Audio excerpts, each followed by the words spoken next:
বন্ধুরা চলে এসেছি ফ্ল্যাটে। এখন বাজে 12টা 11। তোমাদের ফাইনাল লুক একটু দেখাতে, ফাইনাল যদিও হয়নি এখনও, একটা রুম বাকি আছে, বারান্দাটা বাকি আছে। তো এইটা হচ্ছে রান্নাঘরের কালার। রান্নাঘরে এটা ডিপ কালারই দিলাম, লাইট কালার দিলাম না, কারণ এখন কুচি হাওয়া দিচ্ছে, দরজাগুলো ইয়ে হচ্ছে। এটা হচ্ছে রান্নাঘরের কালার, এটা হচ্ছে একই কালার বাথরুমের, একই কালার। আর এটা হচ্ছে দালানের। কত সুন্দর ফুটেছে দেখো, উপরটা সাদা, তারপরে হচ্ছে ঘিয়ে কালার, এটা হচ্ছে ঘিয়ে কালার। তিন দিকটা এই যে তিন দিকটা ঘিয়ে কালার, আর এদিকে একটা দেওয়াল এই কালার।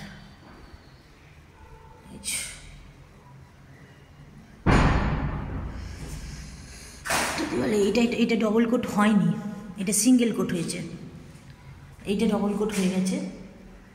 আর এই রুমেও তো এই রঙটা তো আগে দেখিয়েছিলাম তোমাদের, এটা আজকে বোধহয় ডবল কোট করেছে। আর এইটা হয়েছে সিঙ্গেল কোট, এই যে এই কালারটা, এটা সিঙ্গেল হয়েছে, এটা এখনও ডবল হয়নি। তো কেমন লাগছে কালারগুলো তোমাদের জানাতে। এটা এত ডিপ ক্যামেরায় দেখাচ্ছে, কিন্তু এত ডিপ নয়, এটা হচ্ছে এতটা ডিপ নয়, একটু লাইট কালার।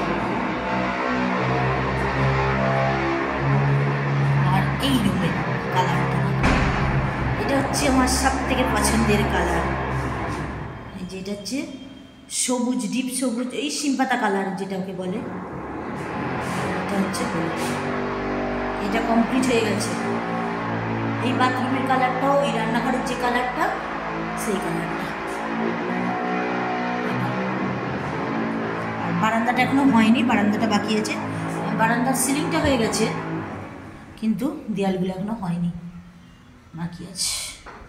আর মনে হচ্ছে 2-3 দিনের মধ্যে কমপ্লিট হয়ে যাবে, আশা করছি কাল পরশু করে কমপ্লিট হয়ে যাবে, আশা করা যাচ্ছে। ঠিক আছে, চলো কালারটা দেখে দিন। এই ভেতরে কালারটাও হবে, এখানেও কালার দেবে, কোনো বাকি আছে যদিও। আর এই কাঠগুলো আমি পালিশ করাবো, এই কাঠের জানলাটা আর ওই সামনে মেন দরজা, এখানে চাবিও বসাতে হবে আর ইয়েও করতে হবে, চাবি বসাবো। আর এই ভিতর থেকে বাইরে দেখা যায় সেই যে ইয়েটা, লেন্সটা, সেটা বসাবো আর পালিশ করাবো। এটা হচ্ছে ব্যাপার। ঠিক আছে, চলো।